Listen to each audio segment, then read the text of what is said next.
Hi, I'm Kindra Farizel, and I'm an acupuncturist and Chinese medicine herbologist. And I'm Jenna Keller, and I'm a psychotherapist here in Denver.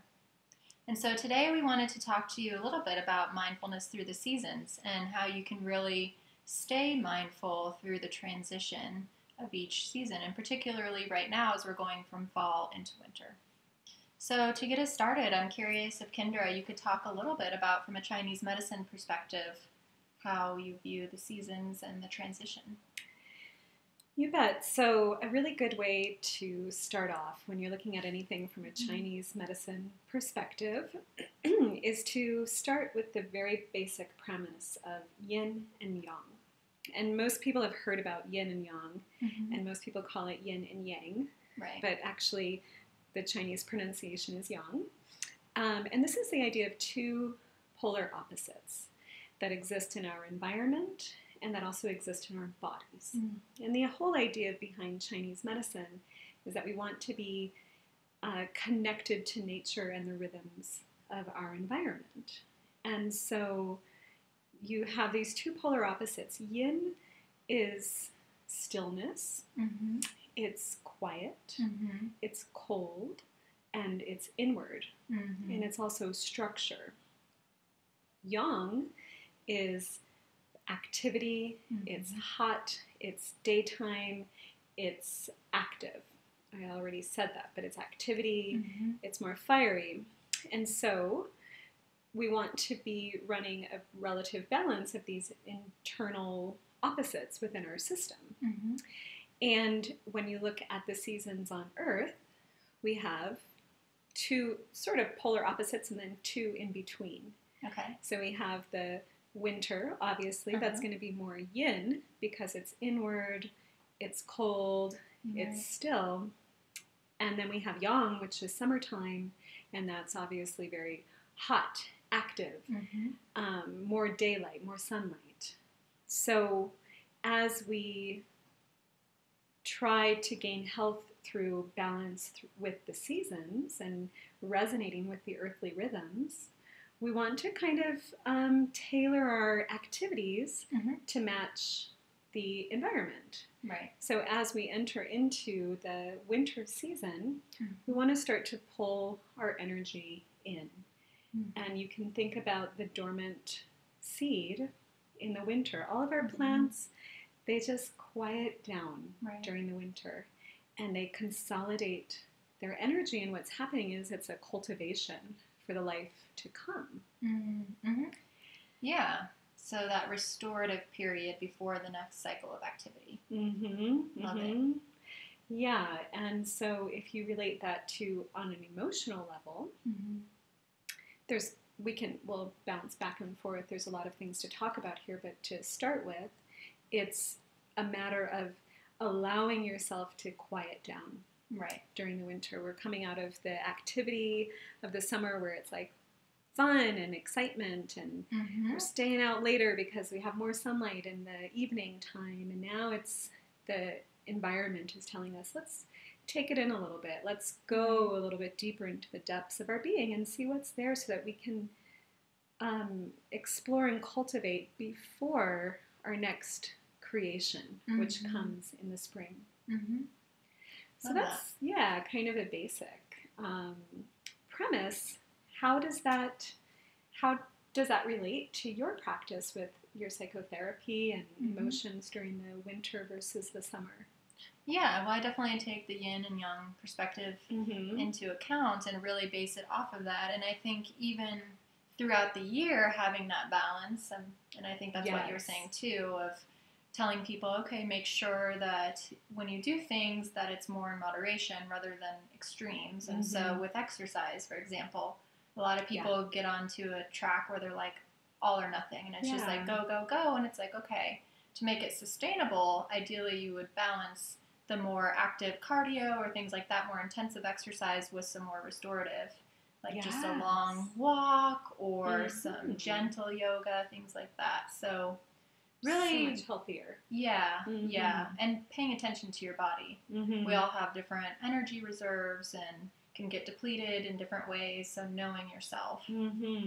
And then I think, this is really one of my favorite times of the year in terms of going inward and being reflective. And so I love this time, and to help people transition through this time, like really noticing the change of the seasons. And so for anyone watching, something that I recommend doing is, lighting some candles and just as soon as the sun's starting to go down, and just really being reflective, maybe doing a gentle yoga practice or just some very gentle, easy movement, something like that, writing in a journal, anything that's taking the attention outward back to this inward. And so in yoga therapy, they call it pratyahara, which is withdrawal of the senses. And so I love that. For winter, it's like taking all of that energy that was going outward in the summer busy months and bringing it back into yourself. I love that. And I love what you said about doing it on a day-to-day basis as well, because in Chinese medicine and also a lot of ancient wisdom teachings, as you know, through the yoga therapy, there's this idea of the macrocosm and the microcosm. So everything, there's bigger and bigger and smaller of every concept. And so the seasons are a bigger expression of the opposites, but there's an expression of the opposites every single day between day and night, and even within the, you can break it down into smaller and smaller pieces. Yeah, cycles within cycles within cycles. I love it. Yeah, and so that is never ending. And taking it down, I love the idea of doing restorative yoga. Do you have is there a restorative yoga practice that you recommend at all, or any kind of poses that you recommend? I think anything in restorative yoga is wonderful, and also yin yoga. And so I really recommend those to people that I work with, and especially people who are prone to having more mental energy spinning. I find that it's really good for quieting the mind, but at first the mind is going to want to, it might freak out a little bit. It's going to want to be anywhere but still. And so when you're just being really still, you're going to find some people get up in the middle of a pose and start walking around the room. Like, it's just too much at first. Wow. So to learn to stay with yourself when that stillness comes in, I think is such a huge lesson, and that's something we can really learn in winter, is to be with the stillness and find comfort in the stillness too. I think as a culture, we're so much more comfortable in the activity, right, and the busyness. So finding that comfort in stillness is a good lesson to be learned from restorative and yin yoga. Well, I think that's a really important thing to talk about, is how what we've done in this culture, and it's not all bad, but we've really promoted more yang energy. We've promoted more activity, more light. The sun goes down a lot earlier this season. We keep our lights on and our computers on to keep active and keep going. And this actually has some repercussions when it comes to our physical health. In Chinese medicine, the winter is associated with the kidneys.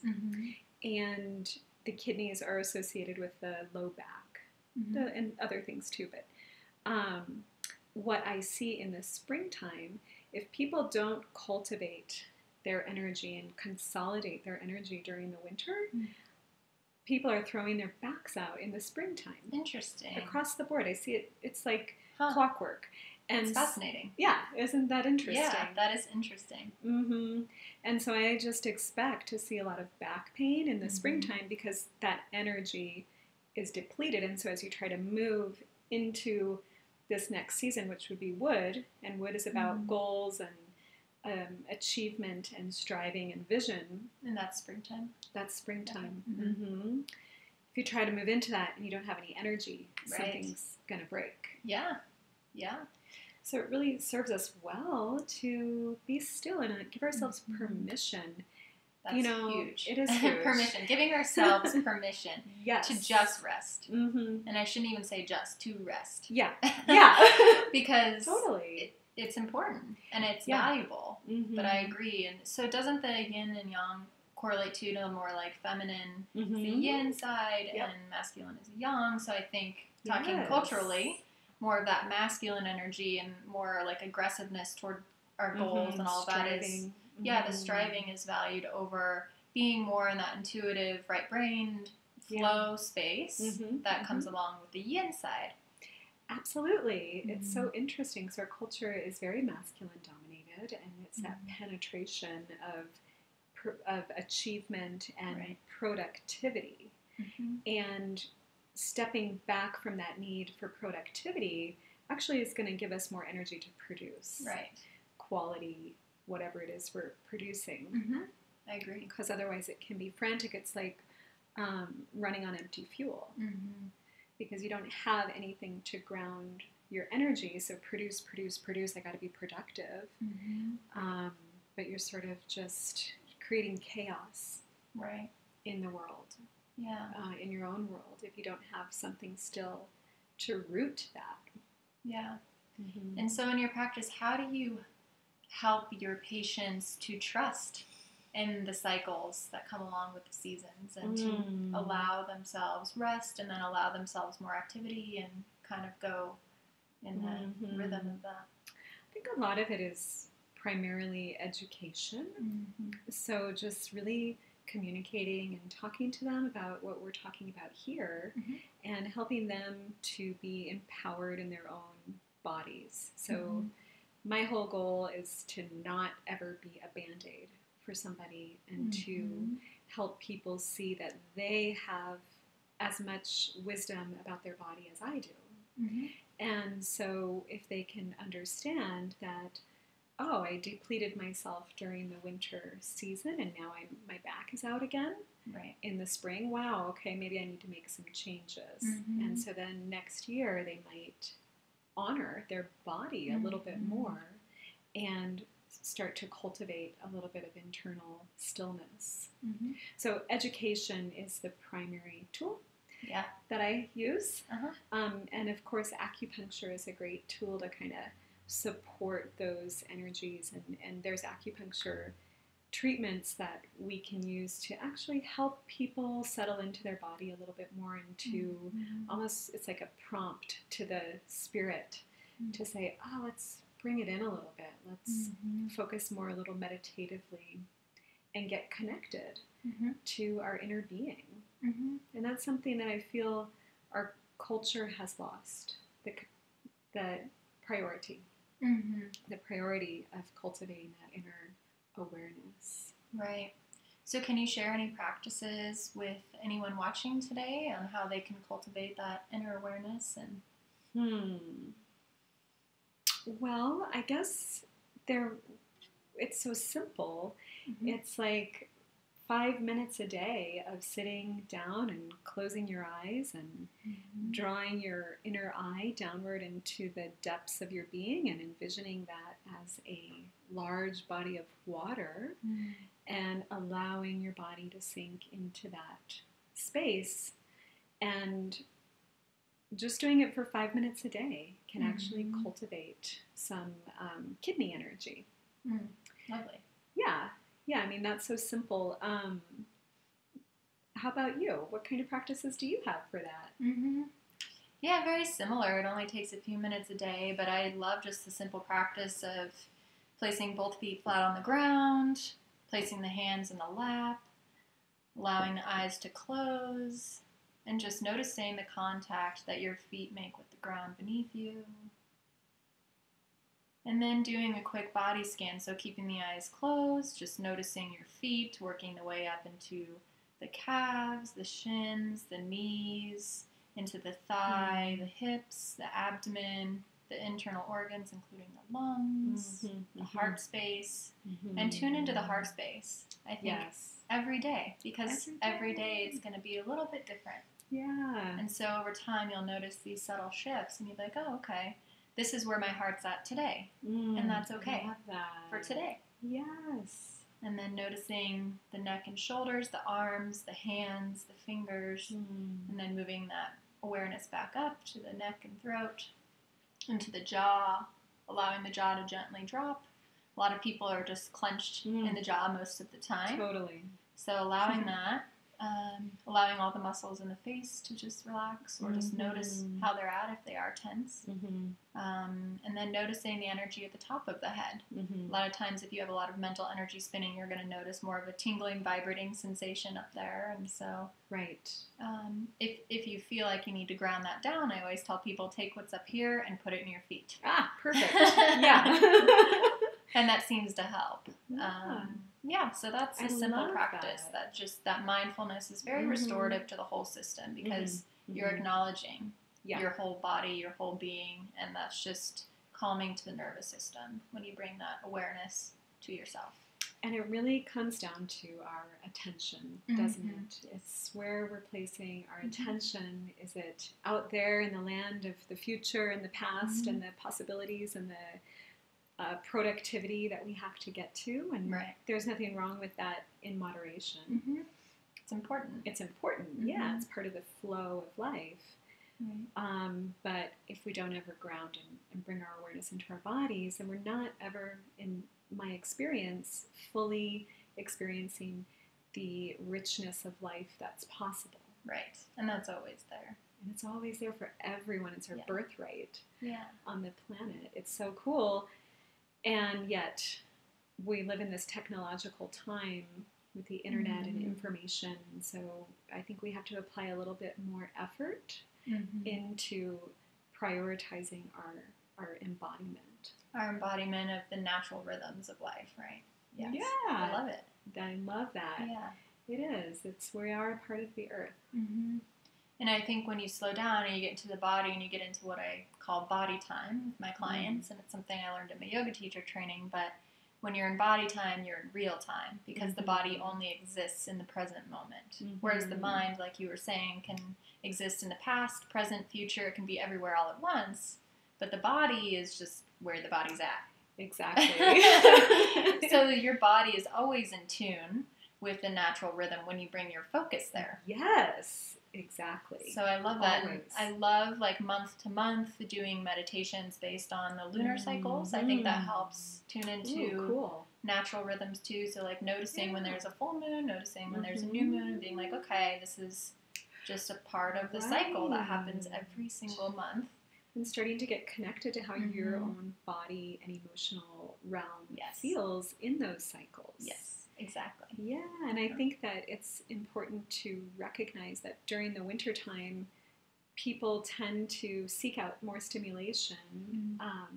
Not necessarily more stimulation, but that seeking out of stimulation is a distraction from the presence that we can experience in our bodies, and to discipline ourselves a little bit to say, maybe rather than distracting myself with the internet tonight or the television tonight, I'll actually take the time to sit with myself and be still with a journal or with a restorative yoga practice, and know that it's not necessarily what you're used to, right? Because you're used to the internet or TV or whatever it might be, but trust that that's going to have payoffs down the line. Right. And so I love what you were saying in the last video we did about the kidney being related to fear. Is that right? Yes. So I think, it's that fear of being with what's there. Exactly. That keeps people seeking out those distractions, and we're all guilty of it. Yep, right? all of us. All of us. And so it's overcoming that fear and learning to tolerate some of that discomfort that comes with being with what's there.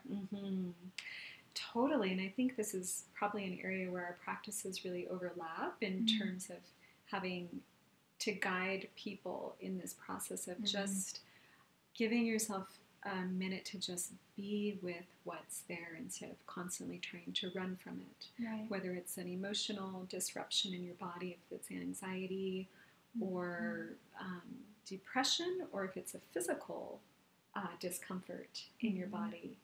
It's like, let's just try to not run from that. Right.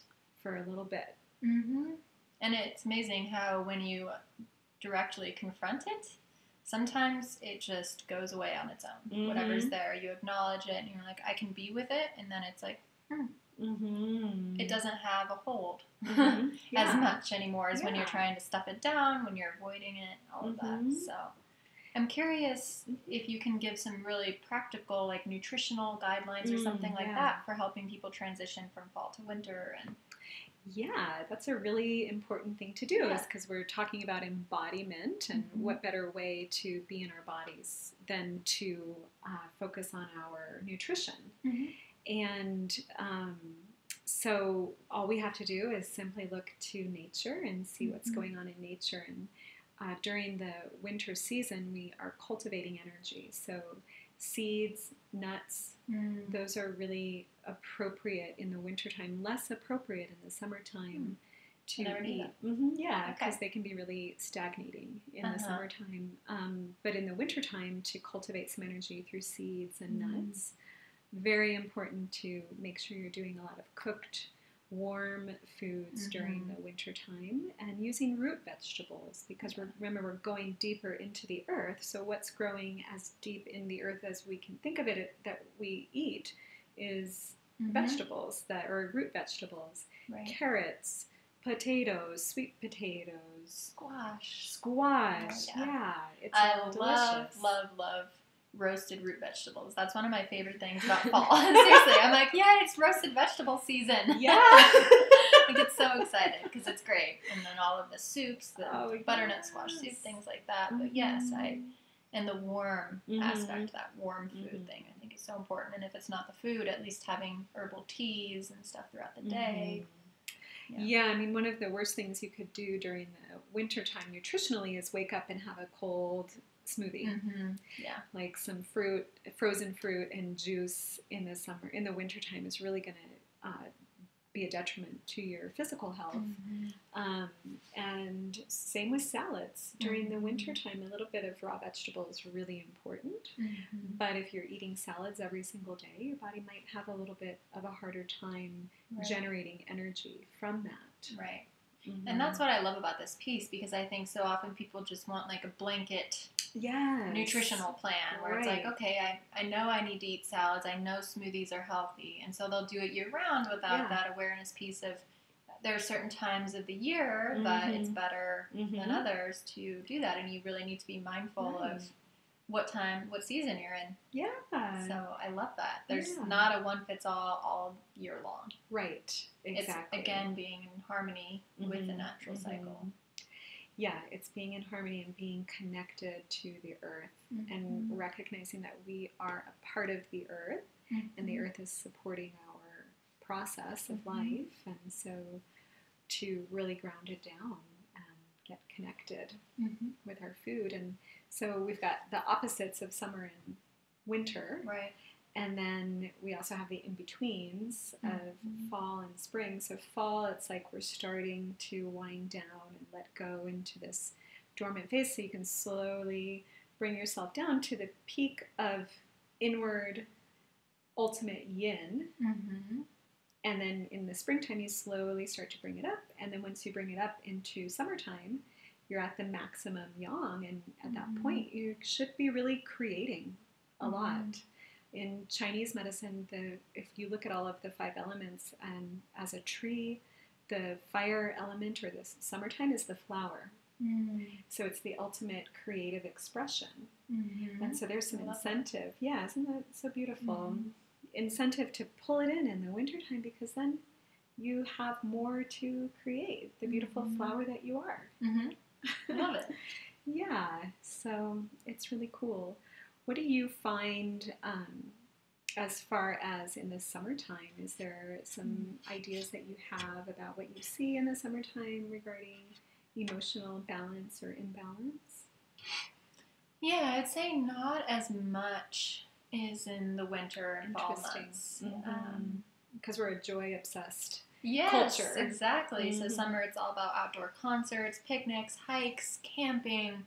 You know, all of this outside stimulation, which is great, and really being out there. I think there's less of a tendency to just be in that emotional realm, which is totally fine. Because you also don't want to be just in it all the time. Right. You need to be able to go in and come out, and in and out. Yeah. So I think really, the fall winter time is where you really see most of it. Mm-hmm. And what do you see mostly? Is it more depression or anxiety, or what do you notice? I wouldn't say that it's actually more depression or anxiety. It's more people are like, all right, I'm in a space where I'm ready to deal with these things. Oh, interesting. It feels like it's time. Cool. So I think even if you're not consciously aware of the shift of seasons and how that impacts your emotional body, right, it's almost automatic where you're like, okay, now I'm ready and I have some space and you know, to be able to deal with that. And a lot of it is logistical, like if you're a parent, kids go back to school, so you're like, okay, I have time now during the day or whenever to come in and do my therapy. And right. So I think it's a combination of things. But. Right. How neat. So, so in the end, we are all really connected. Yeah, we are, whether we're aware of it or not. And again, I think just to drive that point home about the awareness is so important. What you focus on expands, right? So the more you put your attention inward, that's going to expand. The more you put it outward, that's going to expand. So just being aware of that. Yeah, and the benefit and the significance of it is that you end up being more free and emotionally free. And so, because people sometimes are like, well, I don't want to deal with looking at my emotions, or I don't want to go there, that's boring, or what's the point? And the point is that you're breaking yourself out of prison with every little breakthrough that you have. And so achieving emotional freedom is a really profound experience. And so it is important to, I think, to address these pieces of our emotional bodies. I agree, and I think it's the avoidance of suffering that creates that prison. Because everything that we avoid and push away, it's like, oh, that's another thing you can't go toward. But you create that freedom when you're like, there's nothing I can't go toward. I can go toward anything and survive. Suddenly, fear starts to turn into trust. Yeah, exactly. You trust that process. Yeah, love it. Me too. Yeah, you can trust that you can go anywhere emotionally and it's not going to affect your well-being, ultimately at the core. I love it. Yeah. Well, I think that's a good chunk of information and conversation on this for today, but we hope that this has really served you well in the transition between the seasons right now, and as we move later on from winter to spring and spring to summer and back to fall, it's all coming full circle. And yeah, feel free to leave some comments below. We'd love to hear from you, love to hear what you thought or what you'd love to hear more about. So thank you so much for watching. Thank you so much. Bye-bye. Namaste.